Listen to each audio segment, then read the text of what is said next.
नमस्कार। प्रदेश के नंबर 1 और सबसे भरोसेमंद news channel India news Haryana में आपका स्वागत है। मैं हूं आपके साथ अतुल प्रताप सिंह। आज बात देश की राजधानी दिल्ली से सटे शहर गुरुग्राम की। कुछ वक्त पहले तक इसकी पहचान कुछ और थी, लेकिन गुड़गांव के तौर पर जो पहचान थी उसमें तब्दीली आ रही है, क्योंकि इस तरीके से जहां पर शहर का नाम बदला गया, वहीं उसमें एक ऐसी घटना जो कि लगातार रिपीट हो रही है, उससे सवाल यह खड़ा हो रहा कि क्या वाकई सिर्फ नाम बदलने से काम हो जाएगा।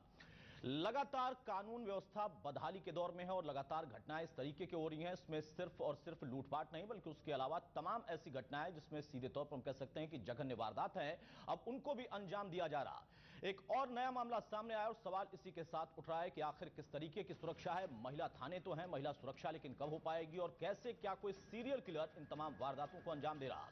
छोटी छोटी बच्चियां भी उसके निशाने पर। करीब एक महीने में अगर बात करें तो कई ऐसी घटनाएं सामने आ चुकी हैं। आज हम इसी पर चर्चा करेंगे खास पैनल के साथ।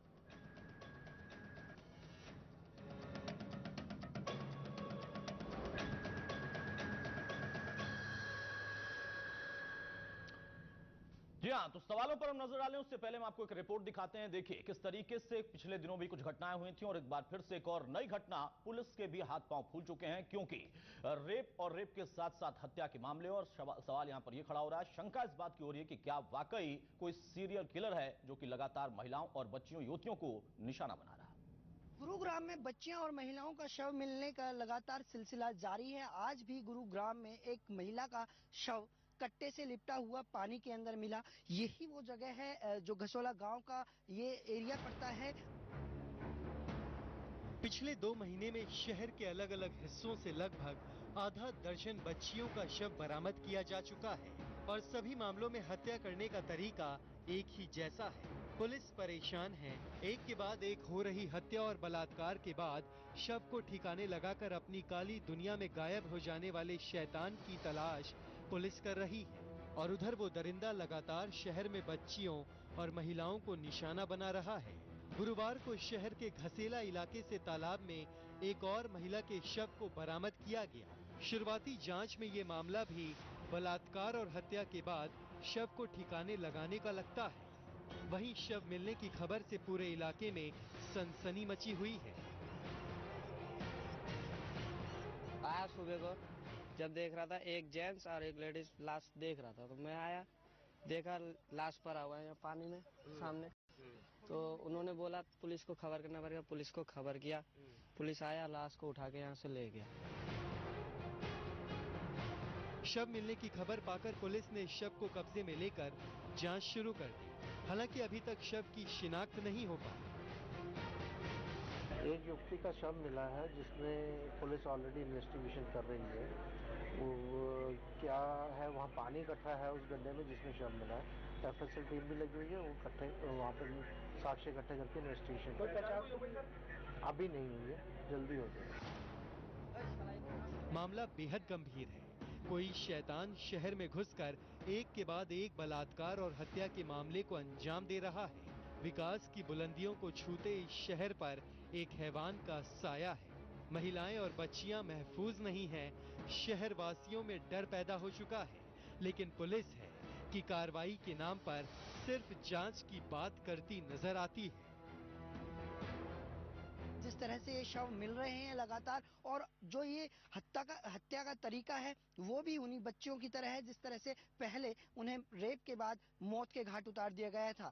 लेकिन इन लगातार मिल रहे शवों से पुलिस के लिए एक बड़ी चुनौती है, साथ ही साथ पुलिस की कार्यप्रणाली पर भी एक बड़ा सवाल उठाती है। गुरुग्राम से कैमरामैन प्रदीप बरीक के साथ देवेंद्र भारद्वाज, इंडिया न्यूज। जी हां, तो मात्र कोई एक घटना नहीं है, बल्कि एक एक करके लगातार ऐसी घटनाएं हो रही है। महीने भर में लगभग 5 ऐसी घटनाएं जिसमें पैटर्न बिल्कुल सेम है। साइबर सिटी अपराध की गर्त में है। पिछले 2 महीनों में 4 बच्चों के बाद अब तालाब से एक और महिला की लाश मिली और आशंका इस बार यही है कि दरअसल ये कोई साइको रेपिस्ट है जो कि पहले महिलाओं को, बच्चियों को अगवा करता है और उसके बाद उनके साथ दुष्कर्म करने के साथ साथ उनकी हत्या करता है, लाश फेंकता है। साइबर सिटी के घसौला गांव में मिली गुमनाम महिला की लाश के बाद एक बार फिर साइबर सिटी में साइको रेपिस्ट की मौजूदगी को पुख्ता कर दिया है। इस आशंका से इनकार नहीं किया जा सकता कि इस गुमनाम महिला की हत्या भी उसी साइको रेपिस्ट ने की है, जिसका डर शहर की बच्चियों को सता रहा है। पिछले 2 महीनों में 4 बच्चियों की लाश को जिन हालातों में बरामद किया गया, ठीक उसी तरह पानी के टैंक में एक और महिला की लाश के मिलने से गुरुग्राम पुलिस के माथे पर पसीना आ चुका है। चलिए आपको दिखाते हैं कि कब और कहां ये लाशें बरामद हुई। बच्चियों से दरिंदगी का पहला मामला, दिन 24 नवंबर 2016। जगह साउथ सिटी मंदिर के भीतर, उम्र 4 साल। 26 जनवरी 2016 को मिली लाश, मंदिर के पास पानी के गड्ढे में मिली लाश, कारण दुष्कर्म के बाद की गई थी हत्या। बच्चियों से दरिंदगी का दूसरा मामला, दिन 24 दिसंबर 2016, जगह सदर बाजार, बच्ची की लाश हुई बरामद। बच्चियों से दरिंदगी का तीसरा मामला, दिन 5 जनवरी 2017, जगह सिविल लाइन, उम्र 7 साल। 25 जनवरी 2017 को मिली लाश, पानी के टैंक में मिली लाश, कारण पोस्टमार्टम रिपोर्ट का इंतजार। बच्चियों से दरिंदगी का चौथा मामला, दिन 15 जनवरी 2017, जगह स्टेडियम, उम्र 10 साल। 23 जनवरी 2017 को मिली लाश, सरस्वती कुंज सोसाइटी के पानी के टैंक में मिली लाश, कारण दुष्कर्म के बाद हत्या। इन सभी वारदातों में एक जैसी समानता है। ठीक उसी तरह एक और महिला की लाश मिलती है, जिसकी डेड बॉडी को किसी ने अभी क्लेम नहीं किया। तो क्या इन सभी वारदातों को अंजाम देने वाला कोई एक है, जो पहले रेप करता है फिर हत्या? साइको किलर के साइबर सिटी में होने की आशंका बरकरार है, लेकिन सवाल खड़ा ये होता है कि क्यों गुरुग्राम पुलिस अभी तक इन वारदातों का पर्दाफाश करने में सफल नहीं हो पाई? क्यों पुलिस हाथ पर हाथ रखे बैठी है? एक के बाद एक संगीन वारदातें गुरुग्राम पुलिस की कार्य प्रणाली की पोल खोल रही है। अब देखना बाकी ये है कि पुलिस कब तक इन वारदातों से पर्दा उठा पाती है। Bureau report, India news, Haryana. जी हाँ, तो दोनों रिपोर्ट हमने आपको दिखा दी, लगभग महीना 2 महीना, और उसमें 5 वारदातें। ये तो वो घटनाएं हैं जो कि सामने आ गई। शायद कई और वारदातों को भी अलग जगहों पर अंजाम दिया होगा, अगर कोई साइको किलर है और रेपिस्ट है तो। सवाल पर हम एक नजर डालते हैं, क्या साइबर सिटी पर अब सीरियल किलर का आतंक छा रहा है और ये जो शख्स है वो एक एक करके कई घटनाओं को लगातार अंजाम दे रहा। 1 महीने 1.5 महीने के भीतर 5 वारदातों के बाद भी पुलिस के हाथ अभी खाली हैं। पुलिस हर एक घटना के बाद ये दावा करती है कि जल्द इसका खुलासा करेंगे, लेकिन फिर दूसरी घटना होने के बाद वही जवाब होता है।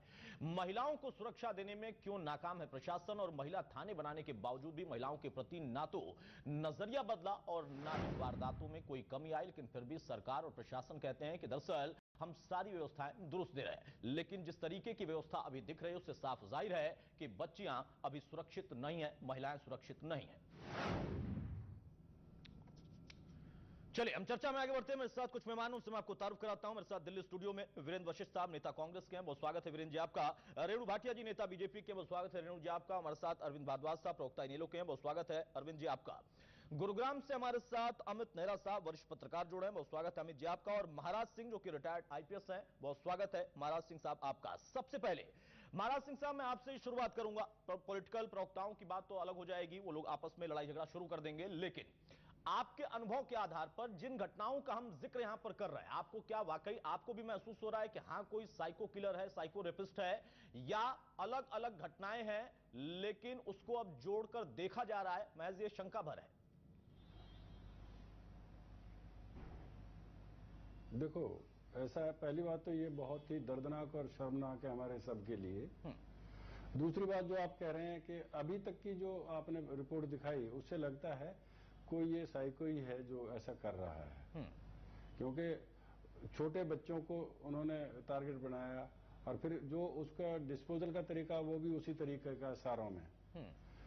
एक चीज और जो मैंने यहाँ पे सुना था कि ये जो अब तक बच्ची बरामद हुई हैं वो निम्न स्तर के जो हमारे हैं, जैसे लेबर टाइप के हैं या और नीचे के जो भी लोग हैं, ये बच्चियां उस तरह की हैं।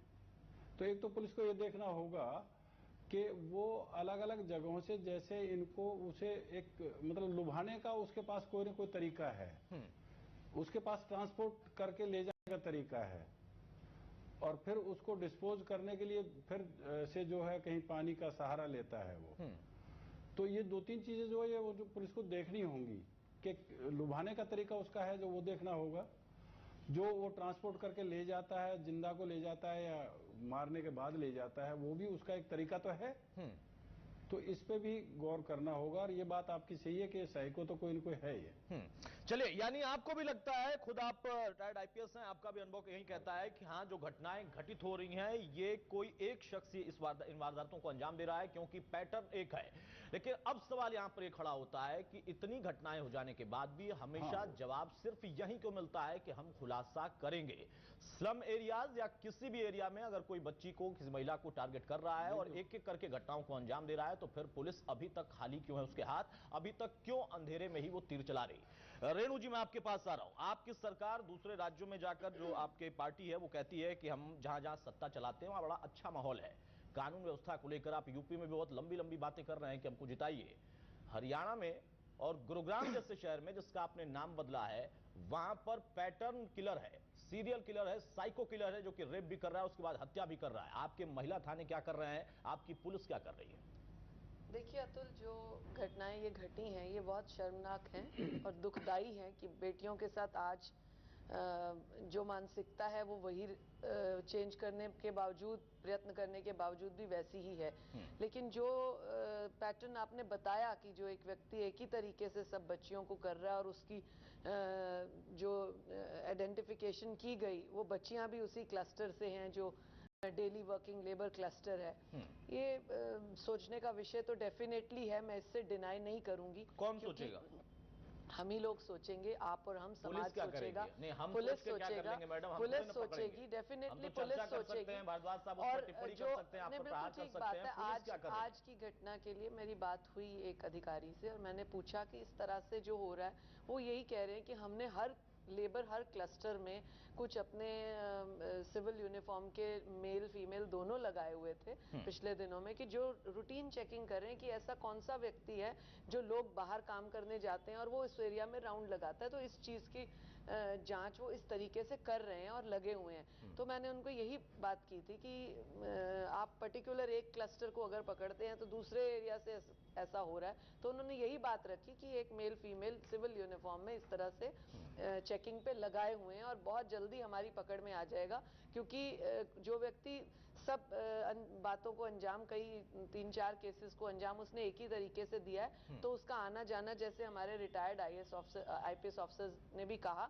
कि उसका आने जाने का कोई ना कोई पैटर्न जो है ले जाने का, किस तरीके से ले जाता है, डेफिनेटली होगा, तभी वो बच्चे को ले जा रहा है, चाहे जिंदा चाहे मार के, और उसी चीज की वो चेकिंग में लगे हुए। ये आज ही मेरा इस विषय पर बात हुई जब ये महिला के शव के ऊपर हम डिस्कस कर रहे थे कि बहुत बुरा हुआ और दर्दनाक बात है। चलिए, कम से कम आपसे बातचीत में ये तो बताया गया कि हमने सिविल ड्रेस में लोगों को लगाया है, क्योंकि हम लोग को तो जब घटना होती है, घटना के बाद सवाल पूछते हैं हमारे रिपोर्टर, तो यही जवाब दिया जाता है कि बहुत जल्द खुलासा कर देंगे। कब करेंगे, कितनी और घटनाएं होंगी और मुहूर्त कब निकलेगा, इसके बारे में पुलिस वाले बता नहीं पाते। बहरहाल भारद्वाज साहब बताइए, एक के बाद एक ताबड़तोड़ घटना है, वो भी गुरुग्राम जैसे शहर में। सीसीटीवी है, व्यवस्था है, उसके साथ साथ इतनी घटनाएं, महिला थाने, उसके अलावा एक से एक जाबाज ऑफिसर है, पैटर्न भी समझ में आ गया, घटनाओं को एक से जोड़कर लिंकअप करके देखा भी जा रहा, फिर भी हाथ खाली। अतुल जी, आज हरियाणा प्रदेश की ये हालत है कि खास तौर पर अगर बात करें महिलाओं के खिलाफ जो अपराध हैं वो इतनी तेजी से बढ़े हैं इस सरकार के दौर में कि आज हमारा हरियाणा, जो कभी खुशी समृद्धि के लिए जाना जाता था, खुशहाली के लिए, प्यार के लिए जाना जाता था, आज वो गैंगरेप के लिए जाने लगा है। तो ये कहीं ना कहीं जो हमारा लॉ एंड ऑर्डर की जो स्थिति है, हमारी जो व्यवस्था है वो कमजोर हुई है, कानून व्यवस्था, इसी का फायदा उठा रहे हैं अपराधी और सभी तरह के अपराध उसमें बढ़ रहे हैं। जिस तरह की घटना का आप जिक्र कर रहे हैं, गुरुग्राम की जो ये घटना है, बिल्कुल हम सबके लिए शर्मनाक है, सिर्फ सरकार की नहीं, सबके लिए शर्मनाक है, पूरे समाज के लिए शर्मनाक है। परंतु जैसा कि आपने भी कहा, ये बात बिल्कुल ठीक है कि जिम्मेवारी सरकार की है, क्योंकि आप और हम इस पर चर्चा कर सकते हैं, विरोध कर सकते हैं, हम सतर्क रह सकते हैं, हम लोगों को भी जागरूक कर सकते हैं, पर अपराधियों को ढूंढ कर लाना तो सरकार का या जो पुलिस महकमा है, जो इस बात की तनख्वाह लेते हैं, जो इस बात की नौकरी करते हैं कि लोगों की सुरक्षा दी जा सके, लोगों के जान माल और उनकी उनकी बच्चों की, उनके परिवारों को सुरक्षित रखा जा सके, उनकी है। फिर परंतु एक और बात सोचने वाली है कि गुरुग्राम की सुरक्षा को लेकर सरकार ने क्या किया पिछले 2.5 साल में। इन्होंने एक काम किया कि 2100 करोड़ रुपए खर्च करके गुड़गांव का नाम गुरुग्राम कर दिया, जबकि उस 2100 करोड़ से हजारों तो कैमरे आ सकते थे, सीसीटीवी कैमरे। उस 2100 करोड़ में सैकड़ों नए कर्मचारियों की भर्ती की जा सकती थी, जो पुलिस में चाहे वो पुरुष हो या महिला हो। उन जो हजारों करोड़ जो खर्च कर दिए, 2100 करोड़, उन पैसों से ये चाहते तो और नई तकनीक, चाहे वो पुलिस राइडर्स हो, जिप्सी हो, जिनसे कि समय समय पर वॉच किया जा सके या अपराध को रोका जा सके, इस तरह की चीजें खरीदी जा सकती थी, परंतु सरकार ने जरूरी नहीं समझा। पिछले 2.25 साल में गुरुग्राम की अगर बात की जाए, क्योंकि गुरुग्राम हमारे हरियाणा की एक शान है, जिसकी पहचान सिर्फ इंडिया में नहीं, हमारे देश में नहीं, बल्कि पूरी दुनिया में है। पूरी दुनिया के लोग रहते हैं। अगर गुरुग्राम में कोई घटना होती है तो वो पूरी दुनिया में गूंजती है। इसीलिए गुरुग्राम की सुरक्षा के लिए इन्हें ध्यान रखना चाहिए था, परंतु कोई तैयारी नहीं की। आज हालत यह है कि हरियाणा को गुरुग्राम के साथ साथ इन्होंने इतना बदनाम कर दिया कि मैं बताना चाहूंगा, अभी पीछे जो रोहतक में आपको याद होगा एक घटना हुई थी, नेपाली बिल्कुल युवती के साथ, वो बेचारी सोनर बोल नहीं सकती थी, उसके साथ गैंगरेप हुआ और हत्या हुई। वो जो घटना थी वो यूएन में भी गूंजी थी, मतलब इतनी शर्मनाक। उसके बाद फिर रोहतक में एक और घटना हुई, एक लड़की के साथ बलात्कार हुआ, दोबारा जो अपराधी थे वो जमानत पर आए, फिर दोबारा गैंगरेप किया, फिर टिंगर हेडी का मामला हुआ। अभी पटौदी में, गुड़गांव में हुआ, एक फार्म हाउस में जाकर लूटपाट की अपराधियों ने, और जो बेटी थी चौकीदार की उसके साथ गैंगरेप हुआ। ऐसी घटना एक फरीदाबाद के ददसिया में हुई थी, वहां भी एक फार्म हाउस के चौकीदार की बेटी के साथ गैंगरेप हुआ।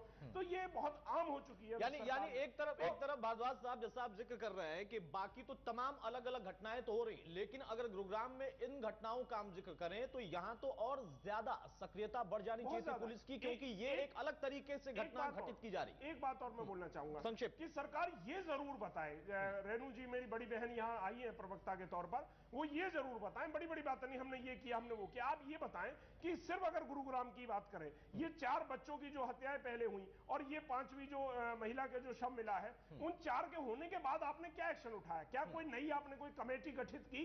आपने एक हकों का कानून भी लागू किया अभी सरकार ने कि संगठित जो अपराध हैं, बड़े जो अपराध हैं, उनकी रोकथाम के लिए। उसके बावजूद ही इस तरह के जो अपराध हैं वो बढ़ते जा रहे हैं। आज की हालत है अतुल जी, हर महीने 93 रेप्स हैं हरियाणा में, हर महीने। और पिछले साल अकेले, पिछले साल में, एक साल के अंदर 204 तो गैंग रेप हुए, सिर्फ गैंग रेप हमारे अपने। यानी कुल मिलाकर वारदातें बहुत बड़ी हैं। दावों से वारदातों पर लगाम नहीं लग सकता, दावा अलग होता है और वारदातों पर लगाम लगाने के लिए प्रक्रिया बताए ना जो इन्होंने की हो। जवाब देंगे रेणु जी।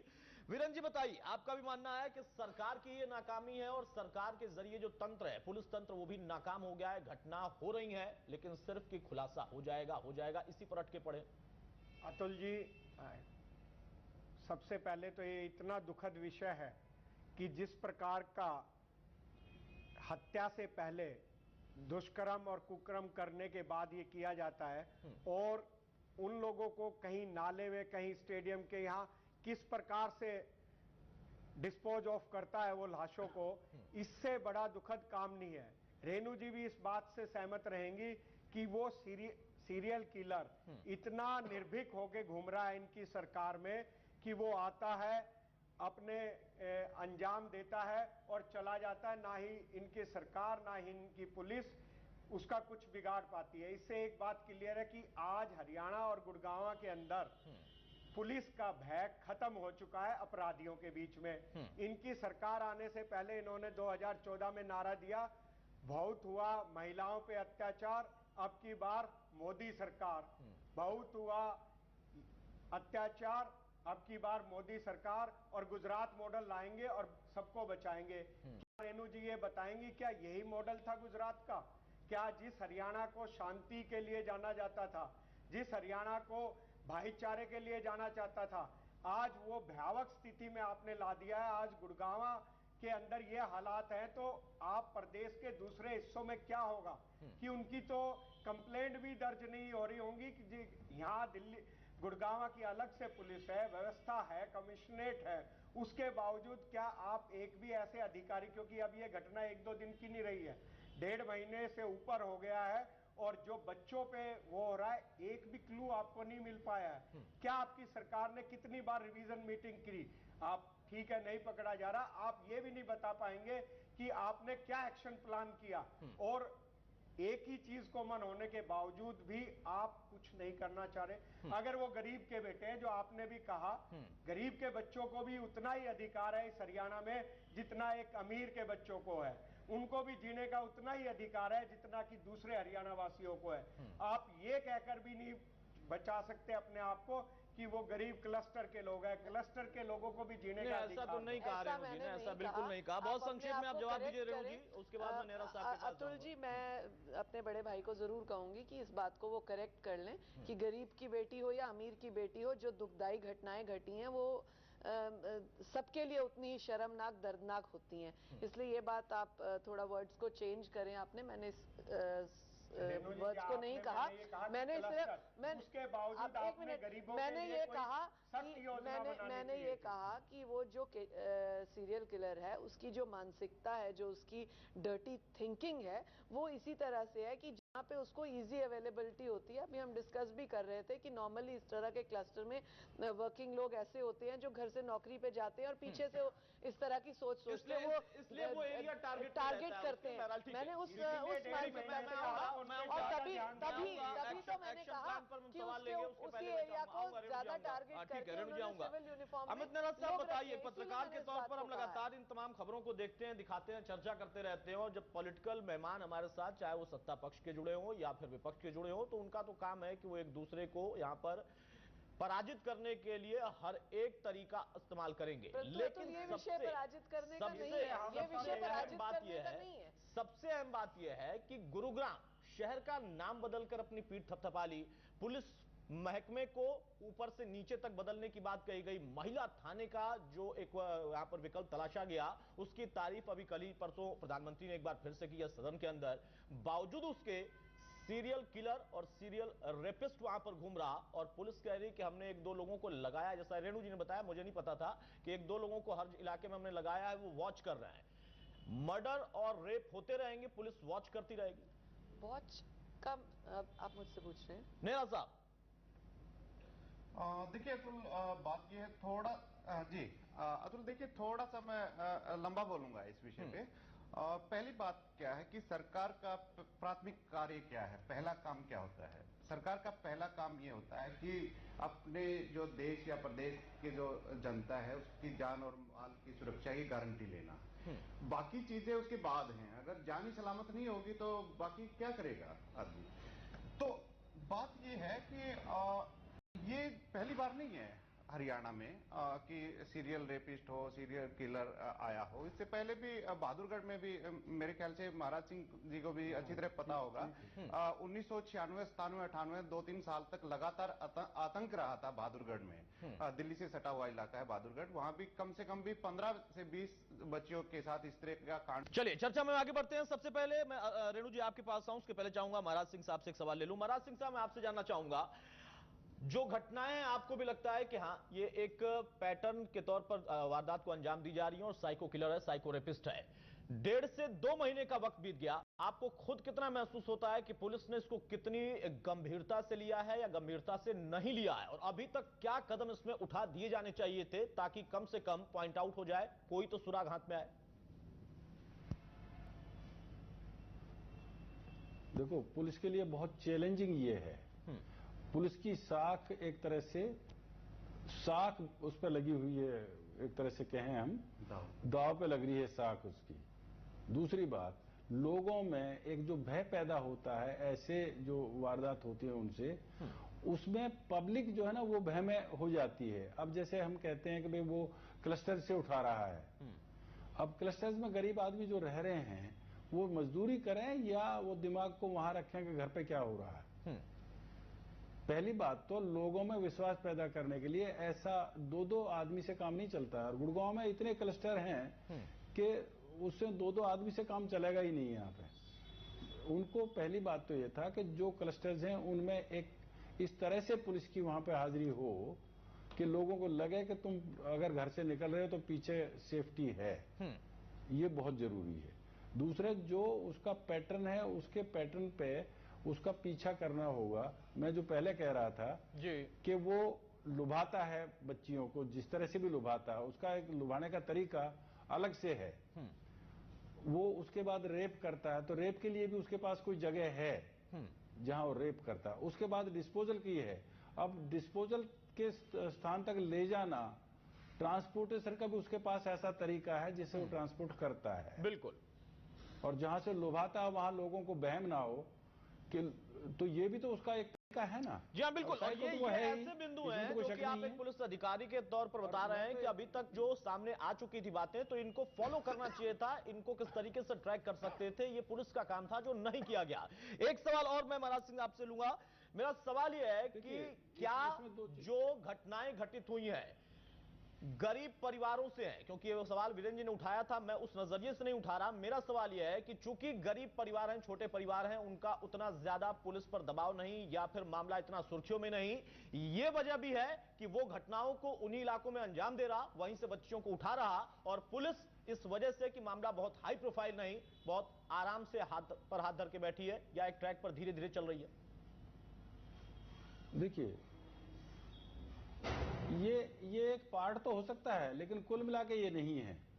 एक पार्ट तो हम कह सकते हैं इसे, लेकिन मैं इसे और तरह से कहता हूं कि जो क्लस्टर के बच्चे हैं उन्हें आसानी से बहकाया जा सकता है, छोटे लालच में बहक सकते हैं वो। मैं इसे इस तरह से ले रहा हूं, क्योंकि बच्चों को जो अब अगर, चलिए, यानी आपका कहना है कि एक हिस्सा ऐसा हो सकता है कि हाँ, गरीब परिवारों का मसला है, तरीके की ज्यादा सुर्खियों में नहीं, लेकिन ये एक सिर्फ हिस्सा हो सकता है, पूरी कहानी ये नहीं है। रेणु जी बताइए, आपने कहा कि आपको बताया गया है कि एक एक दो दो लोगों को लगाया गया है, मुहूर्त और कब निकालेगी पुलिस की 2 से टीम बढ़ाए, या कोई टीम का इसके लिए, क्योंकि यहां पर ये मामला बेहद गंभीर है, आप खुद कह रही हैं कि बेहद गंभीर और शर्मनाक मामला है, आपकी सरकार के ऊपर दाग लग रहा, आपकी सरकार के प्रशासन पर दाग लग रहा, फिर भी मुहूर्त अभी तक नहीं निकल पाया। इसके लिए क्या किया गया है? टीमों को कोई गठित किया गया, या एक कोई टीम गठित की गई, या सिर्फ एक दो आदमी को लगाकर इतिश्री कर ली अपने काम से? देखिए, 2-3 तरह की बातें यहाँ आती हैं। एक तो बिल्कुल ठीक बात है, इस तरह की शर्मनाक घटनाएं जो हो रही हैं, इन पर रोक ज़रूर लगनी चाहिए। और जो पुलिस प्रशासन ने मुझे आज, जिनसे भी मैंने बात की, उन्होंने जो मुझे बताया कि ये तरीके हो सकते हैं, और जैसा भी हमारे ऑफिसर भी बोल रहे थे कि वो लुभाने का तरीका, मैं आपको एक छोटी सी बात 2 मिनट की बोलना चाहती हूँ।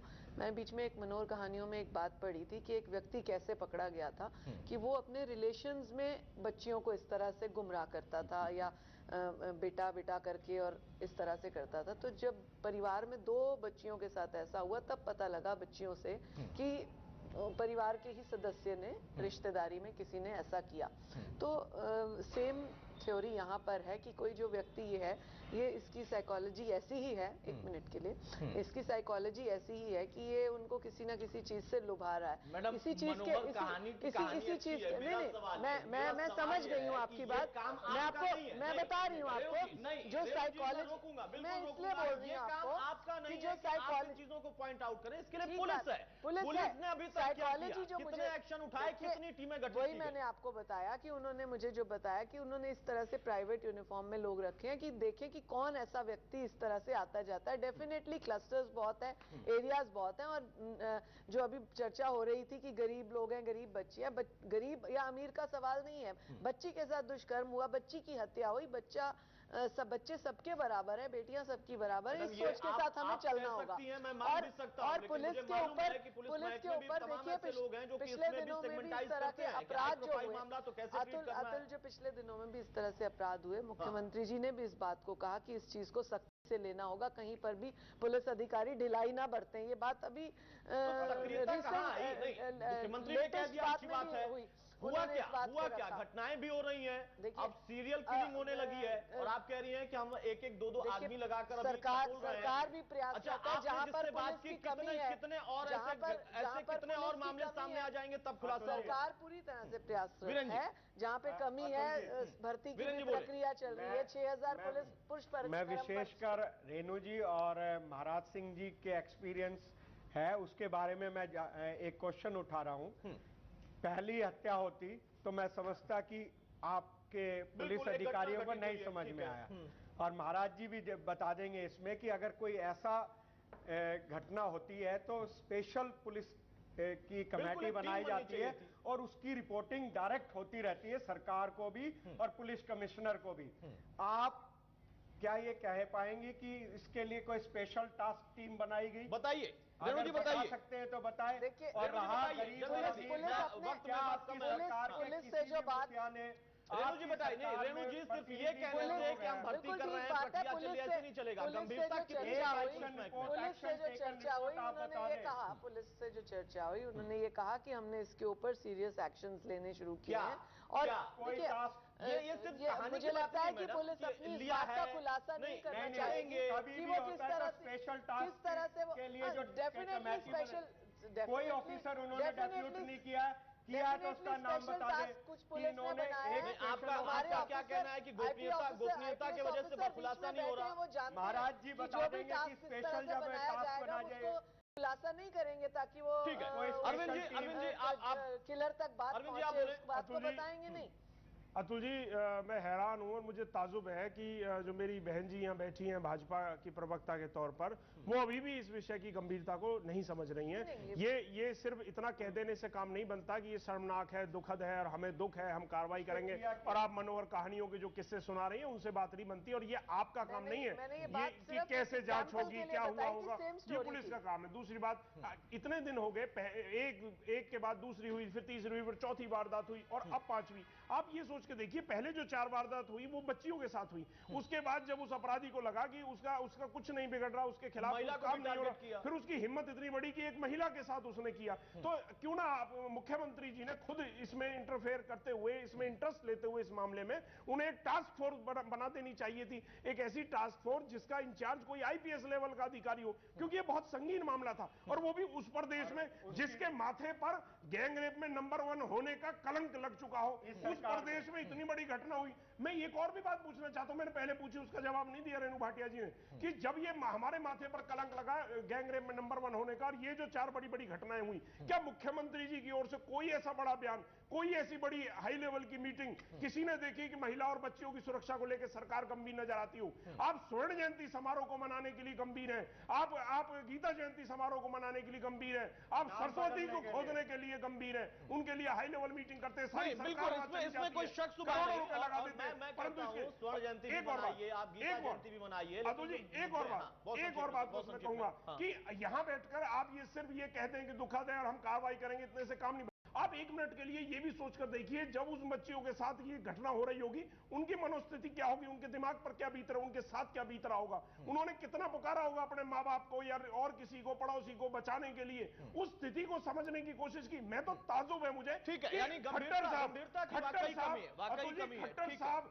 अभी तक भी इस मामले को लेकर ठीक है, नेरा साहब, मैं आपके पास आ रहा हूं। जिस प्रदेश में महिलाओं के साथ इतनी बुरी स्थिति होती हो, और ठीक है। वो रात दिन में भी पार्क में चद्दरें बिछा के सो जाते हैं, उस मुख्यमंत्री को कैसे नींद आती होगी? ठीक है, अमित नेहरा साहब, मुझे बताइए, जनता को तो बता दीजिए, हमें नहीं बताइए, जनता ने तो वोट दिया है आपको। पुलिस महकमा गोपनीयता बरत रहा है, क्या ये लोग आपके अपने नहीं है? भारद्वाज साहब प्लीज।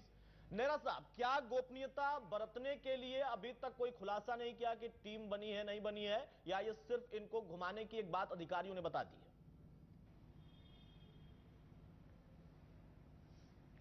देखिए अतुल, सरकार का पहला काम ये होना चाहिए कि एक तरह की गारंटी दे निवासियों को, खासकर गुड़गांव के निवासियों की, आपकी जान और माल सुरक्षित है। तो इसके लिए सार्वजनिक करना चाहिए कि हमने इस तरह का काम कर दिया या कोई इस तरह की टास्क फोर्स बना दी है। और देखिए, टास्क फोर्स में ये जरूरी नहीं कि किसी सीनियर आईपीएस को लगाए या सीनियर एसपीएस को लगाए। उस टास्क फोर्स में उन व्यक्तियों को लगाया जाए, उन ऑफिसर्स को लगाया जाए जो इस तरह की घटनाओं से जुड़े हुए हैं, जिन्होंने इस तरह की तफ्तीश की है, जैसे बहादुरगढ़ में जो पुलिसमैन थे, या एक्सपर्ट जो, और खासकर जो विश्लेषक हैं, जो साइको एनालिसिस्ट हैं, उसका भी होना बहुत जरूरी है। और साथ में क्या है कि अभी तो मेरे ख्याल से साक्ष्य काफी हद तक नष्ट हो गए होंगे, वहां पे फिंगरप्रिंट लेने चाहिए थे, फोरेंसिक जो होती हैं जांचें, वो होनी चाहिए थी प्रॉपर तरीके से।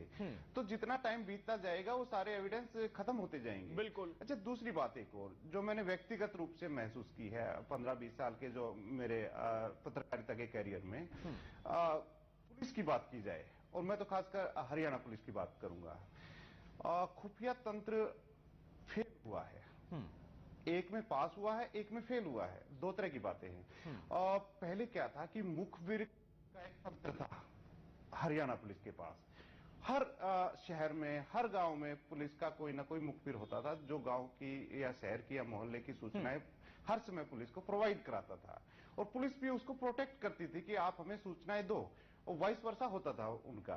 तो वो संवाद आज के दिन सारे हरियाणा में छिन्न भिन्न हो चुका है। मैनुअल कोई खुफियागिरी नहीं बची हरियाणा पुलिस में। हाँ, साइबर सेल जो हैं हर पुलिस थाने में या हर जिले में साइबर सेल स्थापित हो गई हैं। उसमें क्या होता है कि आप सेल फोन का यूज करते हैं, हर आदमी, हर अपराधी सेल फोन का यूज करता है, मोबाइल का यूज करता है, तो मोबाइल की मैपिंग से उसको तक उससे पहुंचा जा सकता है। देखिए, मोबाइल का प्रयोग या टेक्नोलॉजी का प्रयोग जितना आसान है करना, तो उससे आसान उसको पकड़ना है।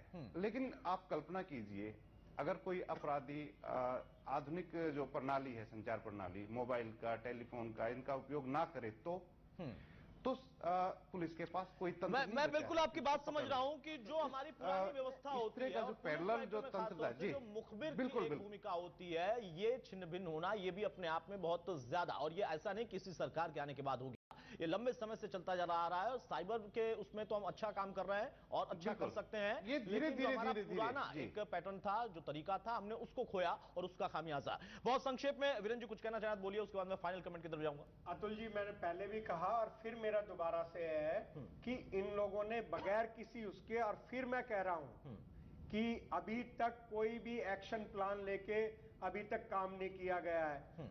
वो व्यक्ति बच्चों को पहले उठा रहा है, फिर उनके साथ दुष्कर्म कर रहा है, और फिर उन लाशों को डिस्पोज कर रहा है, और 1.5 से 2 महीने में जगह 4 ही चूजी करी है, और आप आज तक कोई भी लोकेशन को ट्रेस नहीं कर पाए। ये फेलियर है।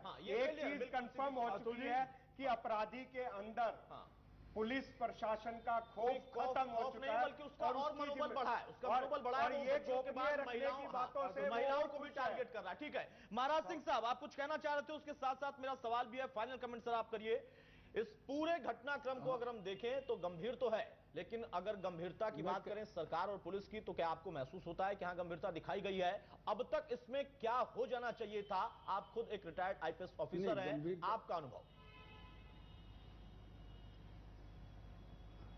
देखिए, पहली बात तो ये है, इसमें मैं एक नई चीज जोड़ रहा हूं कि अभी ये चीज भी बाकी है कि वो पहले रेप करता है या पहले मर्डर करता है। क्योंकि साइको के बारे में ये नहीं कहा जा सकता कि उसको किस चीज में मजा आता है। ये एक जो है, इस पे भी पुलिस को तफ्तीश करनी होगी कि पहले वो मर्डर करता है या पहले वो रेप करता है। पहली बात तो ये मैं कहना चाहता था। दूसरी बात, पुलिस का जो एक साख है वो दाव पे लगी हुई है, और लोगों में जो भय है, पहला काम है, जैसे हमारे नेहरा जी कह रहे थे कि लोगों में ये विश्वास पैदा करना पुलिस का काम है कि आपकी जान माल जो है वो सुरक्षित है। तो इस मामले में मुझे यहाँ जो है ना पुलिस की ढिलाई दिख रही है। बिल्कुल, देखिए एक कोई पॉलिटिकल प्रवक्ता नहीं कह रहा, बल्कि एक अनुभवी ऑफिसर कह रहे हैं कि ढिलाई महसूस हो रही है, और इसी ढिलाई का फायदा ऐसा अपराधी या ऐसे अपराधी उठा रहे हैं। बाकी तमाम घटनाएं लूट की, हत्या की, मर्डर की हो रही हैं, उसके साथ साथ महिलाओं के प्रति अपराध में इजाफा है, और उसके अलावा महिला थाने खुलने के बाद भी इस तरीके की अगर घटनाएं हो रही हैं, तो सोचिए क्या वाकई ऐसे में कोई कह सकता है कि हमारी सरकार या सरकार के दौर में बहुत अच्छा काम हो रहा, हमने अच्छा काम किया? बहरहाल फाइनल कमेंट की तरफ जाऊंगा। रेणु जी, मेरा आपसे सवाल है, फाइनल सवाल आपसे, सीधे तौर पर आप बताइए, और मैं आश्वासन आपसे चाहता हूं कि इस मामले को लेकर अब तक आप खुद भी महसूस कर रही होंगी अंदर से कि ढिलाई बढ़ती गई है। अब आगे इस घटना की पुनरावृत्ति ना हो, इसके लिए अपने स्तर पर आप क्या कोशिश करेंगी और क्या करना चाहिए था जो कमी रह गई? देखिए, ढिलाई अगर जहां पर भी बढ़ती गई है वो दुखदाई है, और मैं स्वयं इस विषय पर जरूर बात करूंगी सीनियर अधिकारी से भी, और कोशिश करूंगी कि सरकार से भी मैं इस विषय पर बात करूं कि हमें जल्द से जल्द और रिपोर्ट नहीं जाती है चंडीगढ़, मुख्यमंत्री जी के पास नहीं जाती है। मैं आपने मुझसे कहा कि आप क्या करेंगे अपने स्तर पे, तो मैं उस बात को बता रही हूँ कि मैं पूछना चाह रहा था कि अब आपने मान लिया कि मैं स्वयं नहीं करूंगी, इससे पहले नहीं किया गया था, इसका मतलब आपको करना पड़ेगा। देखिए, आपने मुझसे पूछा कि मैं क्या करूंगी, तो मैंने आपको बता रही हूँ कि जो मेरा दायित्व बनता है, फर्ज बनता है, मैं अपना वो फर्ज जरूर निभाऊंगी कि मैं सीनियर अधिकारी से भी बात करूं कि 4 केसेस एक ही तरह के हो गए हैं, इनको हम किस तरीके से जल्द उस अपराधी तक पहुंच पाएं ताकि और आगे हमारे किसी बच्ची के साथ इस तरह की घटना ना हो। और मैं कोशिश करूंगी कि मैं आज या सुबह अपने सीनियर से भी इस विषय पर बात करूं ताकि और ज्यादा सख्ताई हो, ताकि हमारा गुरुग्राम और हमारा हरियाणा सुरक्षित हो किसी भी तरीके। ठीक है अरविंद जी, देखिए अब आप फिर से रेणु जी से सवाल मत पूछिएगा, सॉफ्ट स्पोकन प्रवक्ता है, उन्होंने खुद मान लिया कि हाँ अपने स्तर पर विचारने की कोशिश करेंगी, क्योंकि सरकार और प्रशासन ने कोशिश नहीं की थी। ये तो तय हो गया कि मामले में कोई गंभीरता नहीं दिखाई गई थी, हो सकता है अब दिखाई जाए। जी अतुल जी, एक बात और मैं कहना चाहूंगा कि पिछले 2.25 साल में हरियाणा की सरकार ने, भाजपा की सरकार ने एक भी नई भर्ती नहीं करी है पुलिस विभाग में, और इस लंबे समय में 2.25 साल में सैकड़ों ऐसे कर्मचारी हैं जो रिटायर होकर घर चले गए होंगे। तो एक बहुत बड़ी कमी से तो आज पुलिस प्रशासन जूझ ही रहा है, इतनी बड़ी जो कर्मचारियों की कमी है। दूसरा, मुख्यमंत्री जी से भी मेरा एक सवाल है, रेणु जी से नहीं है, मुख्यमंत्री जी से अगर उन तक ये खबर पहुंचती हो और वो टीवी देखते हो कि इतनी बड़ी घटना होने के बावजूद, और फिर सबसे बड़ी बात मैंने पहले भी बोला, गैंगरेप में नंबर 1 हमारा स्टेट हो गया, उसके बाद आप कहां सोए हुए? क्योंकि कोई भी सरकार हो उसके लिए जो अहम चीज है, वो सबसे बड़ी जो है, पहली जो प्राथमिकता वो शिक्षा, स्वास्थ्य और सुरक्षा है। आप सुरक्षा को कैसे इग्नोर कर सकते हैं? आपकी प्राथमिकता में सबसे ऊपर ये प्राथमिकता होनी चाहिए थी कि मेरे प्रदेश के जो 2.5 करोड़, 2.25 करोड़ लोग हैं वो सुरक्षित रहें, और खास तौर पर महिलाएं, बच्ची हो तो सबसे पहले उसमें भी वो तबका गरीब तबका। और उस सरकार को तो और सोचना चाहिए जो कि बच्चियों को जन्म देने की बात करती है, उसके लिए अभियान चलाती है। अब कई परिवार तो ऐसे भी सोचेंगे कि जन्म दे के भी क्या करें, बच्ची सुरक्षित ही नहीं रहेगी। यानी ये अपने आप में बहुत शर्मनाक भी है और उसको सोचने की जरूरत थी, लेकिन सोचा नहीं गया। वीरेंद्र जी, फाइनल कमेंट संक्षेप में। मैं अतुल जी, आज का विषय राजनीतिक विषय नहीं है। मैं रेणु जी को एक सलाह दूंगा, और अगर इनकी सरकार आपके चैनल के माध्यम से मुझे सुने तो मैं उनको एक ही कहना चाहता हूं कि हरियाणा पुलिस के अंदर ऐसे निर्भीक और जुझारू अधिकारी और सिपाही से लेके आईपीएस ऑफिसर हैं, आप उन लोगों के नाम कह के कहो कि हमने स्पेशल इन लोगों को लगा दिया है। आपको मैं वादा तो नहीं कर सकता, आपको विश्वास दिलाता हूं कि वो लोग थर-थर कांपेंगे। और जैसे आपने अच्छे अधिकारियों को हटाया है, पहले भी गुड़गांव में बहुत अच्छे अधिकारी आए, लोगों ने शराब पीनी छोड़ दी थी, गाड़ी नहीं चलाई थी, ऐसी आईपीएस ऑफिसर आई थी। आप अच्छे अधिकारियों को लेके आओ और अपने आप, क्योंकि ये ड्यूटी स्टेट की है कि लोगों को लॉ एंड ऑर्डर मेंटेन करके दे। और दूसरा आपसे निवेदन है कि अब नारों से हटो, काम पे आओ। 2.5 साल हो गए हैं और लोगों को बचाओ। कम से कम अब लोगों को ये ना सोचना पड़े कि जो नारा देके आए थे, बहुत हुआ औरतों पे अत्याचार, अब की बार मोदी सरकार, यही है, इस प्रकार की मोदी सरकार है तो कभी ना आए मोदी सरकार। मैं यही कहूंगा। कांग्रेस मतलब किसी भी सवाल पर मोदी जी पर पहुंच जाती है। नहीं, आप अगर मुझे कहने का अगर आप 2 मिनट दें तो मैं फिर कांग्रेस की बात बता दूं, परंतु मुझे लगता है मैंने इनको कहा है कि आप अच्छे अधिकारियों को, जिनका टेरर है, जो प्रदेश की सरकारों दोनों को मिलकर काम करना चाहिए, और दोनों एक ही पार्टी अगर सरकार है तो और उम्मीदें बढ़ जाती है। नीरज साहब, बहुत संक्षेप में सर, फाइनल कमेंट आपका।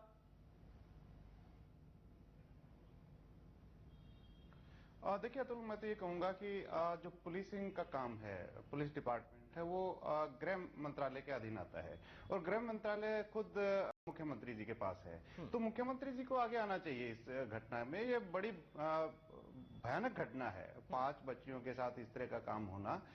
तो सीएम साहब को खुद आगे आना चाहिए स्वेच्छा से, और उनको विश्वास दिलाना चाहिए, एक अपील भी करनी चाहिए कि अगर कोई इस तरह का व्यक्ति हो, संदिग्ध व्यक्ति हो, तो उसको पकड़ो।